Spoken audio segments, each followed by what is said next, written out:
Glede na to, kar smo doživljali marca, aprila in maja, je poletje bilo tako res čudovito kot vreme, sončno in zelo, zelo prijetno. Kar se tiče Michelinove zvezdice, vsekakor je dosti več povpraševanja. Jaz pa mislim, da čas Michelinove zvezdice še prihaja.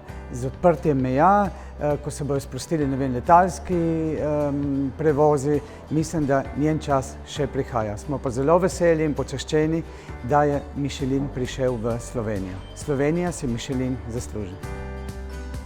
Ja, predvsem vidimo veliko priložnost v odjemanju, se pravi, te osnovne kmetijske surovine strani gostinstva in nasploh reka sektorja, pri čemer se nam zdi, da je v prvi fazi treba spodbujati naše pridelovalce k čim večji kakovosti, čim višjim standardom pridelave hrane oziroma primarne surovine, kajti to na ta način postane potem resnično butična, visoko pridelana hrana.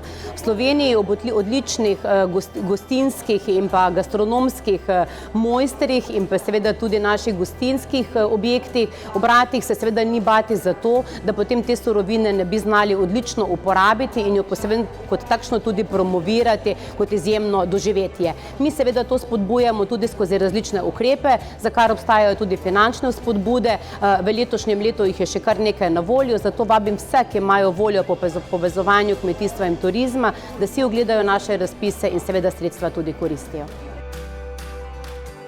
Treba se bo prilagoditi novim razmeram, predvsem je treba vzpostavljene imeti letalske povezave, to še posebej v primeru Ljubljane govorim.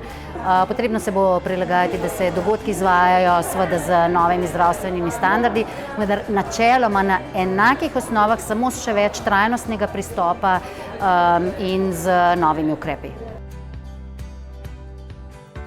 Prva večja prilagoditev je bila absolutno nova definicija trgov, preusmeritev na bližnje ali pa pojačati aktivnosti na bližnjih evropskih trgih in seveda več poudarka na slovenskem trgu, ki je izrednega pomena tudi za hitro oživljanje ponovnega turizma. Druga večja sprememba je bila, da smo spremenili nagovor, sporočilo, še bolj smo v ospredje izpostavljali, da je Slovenija varna destinacija. Bili smo med prvimi, ki smo razglasili konec epidemije, uvedli varnostne standarde pod znamko Green and Safe, komunicirali vsa ta priporočila, da je v Slovenijo primerno in varno priti. Nova segmentacija, nova tržna orodja in zelo pomembna kampanja na domačem trgu Moja Slovenija. V bistvu smo zelo ponosni na to, da smo uspeli povezati tudi lokalne pridelovalce, kajti v času korone smo povezali preko 100 kmetij v naši regiji in te kmetije se bodo sedaj v to verigo do gostincev vključile tudi v dobavo lokalnih živil. Pri nas imamo tudi eno največje podjetje, ki prideluje sadje pa zelenjavo oziroma tudi odkupuje od drugih kmetij.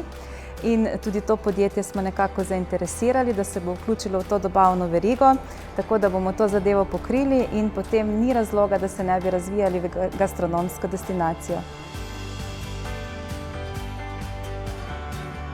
Najbolj ponosni smo dejansko na odziv lokalnih gostov in na odziv ponudnikov, ki vidijo v tem združevanju svoje ponudbe z gostinstvom in z vsemi ostalimi institucijami neko dodano vrednost in neki plani trajnostni za naprej.